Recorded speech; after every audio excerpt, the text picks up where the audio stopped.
Confusion کی وجہ سے ہمارے اندر بہت ساری چیزیں، غلط فہمی، غلط تصور پیدا ہو گئے. تو پہلی امت بھی اس طرح سے گمراہ ہوئی، اور ہماری امت بھی آج کے ڈیٹ میں بہت سارے لوگ اس وجہ سے آپس میں لڑ رہے ہیں، جھگڑ رہے ہیں، اور ایک دوسرے کو ماننے کو تیار ہیں. تو دونوں حدیث میں اگر ایک حدیث کو بھی ہم غلط مانتے ہیں، جبکہ مان رہے ہیں ایک دوسرے کے حدیث کو غلط، تو یہ ماننا پڑے گا کہ حدیث میں غلطی ہو سکتی ہے، چونکہ کمیونیکیشن ایرر ہے، 250 سال بعد جمع ہوا ہے. اب اس کا دوسرا انالیسس کرتے ہیں جو قرآن ہے. ہر چیز کا کراس چیک قرآن ہے. اللہ کے رسول جو ہیں ہمیں قرآن چھوڑ کر کے گئے، اور ڈے ون سے قرآن کی تاکید ہے. پہلے دن سے جب آدم علیہ السلام اینڈ حوا علیہ السلام کو اس زمین کو اتارا گیا، تو اللہ تعالیٰ کہتے ہیں دونوں کو، بسم اللہ الرحمن الرحیم، قُلْنَا اهْبِطُوا مِنْهَا جَمِيعًا فَإِمَّا يَأْتِيَنَّكُم مِّنِّي هُدًى فَمَن تَبِعَ هُدَايَ فَلَا خَوْفٌ عَلَيْهِمْ وَلَا هُمْ يَحْزَنُونَ. اللہ نے کہا کہ تم سب اتر جاؤ زمین پر، اور دیکھو جب جب میرے طرف سے کوئی ہدایت آئے تو جو لوگ اس کی اتباع کریں گے انہیں نہ غم ہوگا نہ خوف ہوگا. یہ ورڈ جو ہے ہدایت جو ہے یہ قرآن کے لیے یوز ہوا ہے. ہدی للناس بار بار آ رہا ہے. یہ ہدایت ہے، یہ ہدایت ہے، ہدی للناس ہے، ساری انسانیت کے لیے ہدایت ہے. اور پہلے ہی دن سے جب آدم علیہ السلام اور حوا علیہ السلام کو زمین کو اتارا گیا تو کہا کہ جب جب میری طرف سے ہدایت آئی، یعنی جب جب کوئی رسول آئے ان کے اوپر کتابیں نازل ہوئی، اور جن لوگوں نے ان کو فالو کیا، اللہ تعالیٰ کہتے ہیں کہ نہ ان پہ غم ہوگا نہ خوف ہوگا. بعد میں چیزیں کرپٹ ہوئی تو اللہ تعالیٰ نے آخری رسول اور آخری کتاب کو، اللہ تعالیٰ نے آخری کتاب کو خود اپنے طرف سے محفوظ کر دیا کہ اس کو کوئی کرپٹ نہیں کر سکتا، اور یہ اللہ کا معجزہ ہے. آج تک اس میں کوئی کرپشن پیدا نہیں کر سکا. تو اب یہ بات تو طے ہو گئی کہ قرآن ہے ہدایت کی کتاب. اب ایک دوسری چیز جس میں ہمارے لیے یہ حدیث کو جو ہم چیک کرنے کی بات ہے، تو یہ سورہ فرقان میں ہے 30 نمبر کی آیت، جس میں اللہ کے رسول صلی اللہ علیہ وسلم سے پوچھا جائے گا قیامت کے دن کہ آپ کی امت میں بہت سارے لوگ جہنم میں کیوں جا رہے ہیں. تو وہ جواب دیں گے، وقال بسم اللہ الرحمن الرحیم، وقال رسول یا ربی ان قومی اتخذوا هذا القرآن مہجورا. اور رسول کہیں گے اے میرے رب، بے شک میرے قوم نے، انا قومی میرے قوم نے، کسی اور نے نہیں، انا قومی میرے قوم نے، اتخذوا بنا لیا تھا، هذا القرآن اس قرآن کو. جب یہ آیت نازل ہو رہی ہے تو ابھی 250 سال گزرا نہیں ہے، ابھی کوئی حدیث کے رائٹر یا کوئی جمع کلیکٹر نہیں آئے ہیں، انہوں نے کلیکٹ نہیں کیا، کوئی امام بخاری کسی کا ابھی تصور نہیں ہے. جس وقت یہ نازل ہو رہی ہے اللہ کے رسول اس وقت قرآن میں یہ آیت آ رہی ہے تو اس وقت کہہ رہے ہیں ہاذا، ہاذا مطلب یہ القرآن ورڈ ہے. یہ بھی نہیں کہ قرآن 2 قرآن 3 قرآن بہت سارے قرآن، نا، ہاذا القرآن ہے یہ قرآن. ہاذا مطلب یہ، ال جو ہے عربی میں ویسے ہی ہے جیسے انگلش میں دا، مطلب ایک دم خاص کرنے کے لیے دا. تو القرآن محجورہ چھوڑ دیا تھا. تو جو چیز چھوڑیں گے اسی کا تو شکایت کریں گے نا. بھائی ایک شخص اپنے گھر والوں کے لیے اگر 2 چیز چھوڑ کر کے آئے اور وہ باہر چلا گیا اور 2 چیز چھوڑ کے آیا، بھائی ان کے لیے بھائی پیسے بھی چھوڑ دیا اور کچھ گھر بھی چھوڑ دیا، تو جب بعد میں آئیں گے اور ان کو پتا چلے گا بھائی میرے بچوں کے ساتھ بڑا برا حال ہو گیا، تو بولیں گے نا بھائی میں تمہارے لیے تو 2 چیز چھوڑ کر گیا تھا، ایک رہنے کے لیے گھر چھوڑ کے گیا تھا اور مال چھوڑ کر گیا تھا. لیکن اگر وہ ایک ہی چھوڑ کر کے جائیں گے تو کہیں گے بھائی میں تو تمہارے لیے ایک ہی گھر چھوڑ کر کے گیا تھا، 2 چیز تو نہیں بول. اللہ کے رسول کہہ رہے ہیں کہ میں نے صرف قرآن چھوڑا تھا. شکایت کر رہے ہیں کہ اللہ انہوں نے قرآن کو چھوڑ دیا تھا. ظاہر سی بات انہوں نے میرے لیے قرآن چھوڑا تھا، اس لیے شکایت کر رہے ہیں کہ اللہ انہوں نے قرآن چھوڑ دیا تھا. تو آج تک دیکھیے فتنہ جو ہے، فتنہ کا مطلب ہوتا ہے آزمائش. یہ نیا نہیں ہے. پہلا فتنہ ہوا شیعہ سنی کا، شیعہ کا بننا ہی ایک فتنہ ہوا.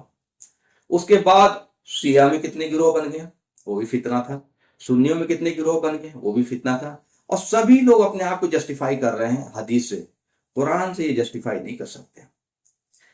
دقت یہی ہے کہ جتنے مسلک کے مدارس ہیں ان میں فقہ پڑھایا جا رہا ہے، حدیثیں پڑھائی جا رہی، اور اپنے من مطابق حدیثوں کا کلیکشن ہے اور اپنے من مطابق فقہ ہے اور اسی کو رٹایا جا رہا ہے. کوئی غور و فکر نہیں، کوئی سوچ نہیں، کوئی انڈرسٹینڈنگ نہیں، کسی پہ سوال نہیں، بس آپ رٹ جائیے اور رٹ کر کے آپ اہل حدیث عالم بن گئے، آپ دیوبندی عالم بن گئے، آپ بریلوی عالم بن گئے، آپ شیعہ عالم بن گئے، اور یہ سب ایک دوسرے سے گتھم گتھا ہو رہے. قیامت تک یہ نہیں سدھر سکتے، ان کی لڑائی ختم نہیں ہو سکتی جب تک یہ قرآن پہ نہ لوٹیں. اگر یہ قرآن، چونکہ قرآن واضح کتاب ہے، کرسٹل کلیئر کتاب ہے، اللہ کنفیوژن نہیں چھوڑتا ہے.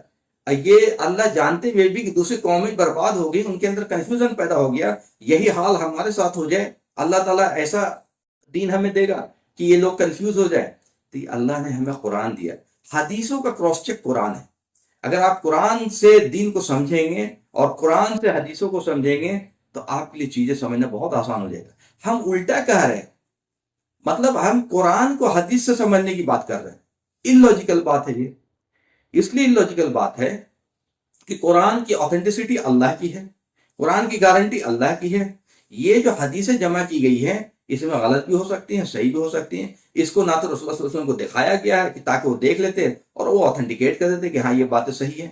تو یہ کوئی بھی باتیں، بہت ساری باتیں کہی گئی اور بہت ساری باتیں ایک ایک حدیث کے پیرلل کئی حدیثیں ایک دوسرے سے ٹکرا رہی، جیسے یہی دو حدیثیں ٹکرا رہی. تو کوئی بھی دماغ والا آدمی یہ کہے گا کہ بھائی جب دو چیزیں ٹکرا رہی تو کوئی ایک ہی صحیح ہو سکتا ہے. دونوں صحیح کیسے مان سکتے ہیں؟ دونوں صحیح ماننے کا مطلب وہی ہے کہ بھائی اگر کسی سے پوچھا کہ بھائی آپ کا وائٹ کے بارے میں، اجلا کے بارے میں کیا کہ ہاں اجلا بہترین رنگ ہے، یہی ہونا جی. دوسرا پوچھے کالا، ہاں کالا بھی چلے گا، یہ بھی. تیسرا پوچھے اگر ہم اس کو وائٹ اینڈ بلیک کو ملا دیں گرے، یہ ہاں یہ بھی چلے گا. تو ایسے ہی باتیں ہمارے یہاں ہو رہی ہیں کہ یہ بھی صحیح، یہ بھی صحیح، وہ بھی صحیح، وہ بھی صحیح، اور ایک کنفیوژن کریٹ کر رکھا ہے. اور اس کی وجہ سے ہم نہ شیعوں کا جواب دے پا رہے ہیں، نہ قادیانیوں کا جواب دے پا رہے ہیں، نہ شکیلیت کا جواب دے پا رہے ہیں. چونکہ وہ ہماری کتابوں میں سے جو یہ چیزیں ہمارے لوگوں نے جو کتابیں لکھی ہیں حدیث کے بیسس پہ، فقہ کے بیسس پہ، وہ کتابیں کھول کر کے آپ ان کے سامنے رکھ دیتا ہے اور آپ اس کو ڈیفینڈ نہیں کر پاتے ہیں. آپ ڈیفینڈ کر ہی نہیں سکتے. ڈیفینڈ صرف قرآن سے کر سکتے ہیں، اس کے علاوہ آپ ڈیفینڈ کر نہیں سکتے. اور قرآن پہ ہی دین کو اگر صحیح سے سمجھنا ہے تو قرآن سے ہی سمجھنا ہوگا. اور آپ حدیثیں کا استعمال وہاں پہ کریں گے جو چیزیں ہو سکتا ہے قرآن میں نہ ملے، اور جو حدیثیں قرآن سے ٹکرا رہی ہو اس کو آپ نہیں لے سکتے. اور جو چیزیں قرآن میں کلیئر ہو اس کو آپ کو دیکھنے کی ضرورت نہیں. اللہ کے رسول صلی اللہ علیہ وسلم دو چیزیں چھوڑ کر کے گئے، ایک قرآن اور دوسرا عملی طریقہ جو بتا کر کے گئے. وہ فزیکل نہیں ہے، فزیکلی قرآن چھوڑ کے گئے، اور وہ عمل جیسے صلاۃ پڑھنے کو سکھا دیا، روزہ رکھنے کو سکھا دیا، حج کرنے کو سکھا دیا. وہ جنریشن ٹو جنریشن ٹرانسفر ہوتا رہا. رسول اللہ صلی اللہ علیہ وسلم اگر چاہتے ہیں تو اپنے زمانے میں لکھوا دیتے کہ بھائی یہ حج کرنے کا طریقہ لکھ دو، یہ نماز پڑھنے کا طریقہ لکھ دو، یہ روزہ رکھنے کا طریقہ لکھ دو.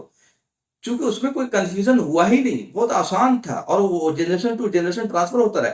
آج بھی کوئی کنفیوژن نہیں. صرف شدت کی وجہ سے ہی پرابلم ہے. اہل حدیث کہہ رہا کہ نہیں یہ حدیث جو ہے مطلب صحیح ہے، یہ دیوبندی کہہ رہا کہ یہ حدیث صحیح ہے، اور بریلوی کہہ رہا یہ حدیث صحیح ہے. رفع دین کرنے کا حدیث ہے اہل حدیث کے پاس، تو دیوبندی کے پاس رفع دین نہ کرنے کا حدیث بھی موجود ہے. تو یہ امت میں کنفیوژن کریٹ کر رہے ہیں نا. تو اگر آپ حدیث کے بیسس پہ آپ چاہے ہاتھ اٹھا رہے ہیں، ہاتھ گرا رہے ہیں، اس سے پکڑ نہیں ہونے والی. صلاۃ آپ کی قائم ہو جائے گی. لیکن جو چیزیں قرآن میں اللہ نے مینشن کر دیا اور جو چیزوں سے قرآن میں اللہ نے روک دیا، اصل ہمارا کنسٹیٹیوشن، ہمارا گائیڈ لائن قرآن ہے، جس کے بیسس پہ حساب لیا جائے گا. قرآن کی حکموں کو اگر چھوڑا، قرآن کی حکموں کو اگر توڑا تو ہم قیامت کے دن نہیں بچ سکتے، کیونکہ اس کا ذکر قرآن میں ہی ہے. بسم اللہ الرحمن الرحیم. قرآن میں اللہ تعالیٰ کہتا ہے وَمَن لَّمْ يَحْكُم بِمَا أَنزَلَ اللَّهُ فَأُولَٰئِكَ هُمُ الْكَافِرُونَ وَمَن لَّمْ يَحْكُم بِمَا أَنزَلَ اللَّهُ فَأُولَٰئِكَ هُمُ الظَّالِمُونَ وَمَن لَّمْ يَحْكُم مَّا أُنزِلَ اللَّهُ فَأُولَٰئِكَ هُمُ الْفَاسِقُونَ. جو لوگ اللہ کی نازل کی ہوئی کتاب سے فیصلہ نہیں کرتے، یہی ہے کافر، یہی ہے ظالم، یہی ہے فاسق. تو ہم قرآن کو چھوڑ کر کے اور باقی دوسری چیزوں میں جو گتھم گتھا کر رہے ہیں، کیوں نہ ہم ایک بار کے لیے سب کو سائڈ کر دیں اور قرآن سے چیزوں کو سمجھیں. آج تو لفظ بلفظ ترجمہ موجود ہے. آپ قرآن ایسے پڑھیے جیسے اللہ ڈائریکٹ آپ سے بات کر رہا ہو. اور سب سے بڑی آج کے ڈیٹ میں گناہگار وہ لوگ ہیں جن کو اللہ نے صلاحیت دی ہے، بڑے بڑے انجینئر ہیں، بڑے بڑے ڈاکٹر ہیں، لیکن دین کے معاملے میں جاہل بنے ہوئے ہیں. دین کے معاملے میں جو میرے مسلک کے علماء بولیں گے بس ہم آنکھ بند کر کے مانیں گے. یہ بچیں گے نہیں قیامت کے دن. ان سے پوچھا جائے گا کہ کیا تمہیں ہم نے صلاحیت دیا تھا صرف مال کمانے کے لیے، صرف فلیٹ اور زمین خریدنے کے لیے؟ کیا جب دین پامال ہو رہا تھا تو تمہاری کوئی ذمہ داری نہیں تھی؟ تمہاری سب سے بڑی ذمہ داری تھی کہ تمہیں اللہ نے صلاحیت دیا تھا، دماغ دیا تھا، تم اولو الالباب تھے.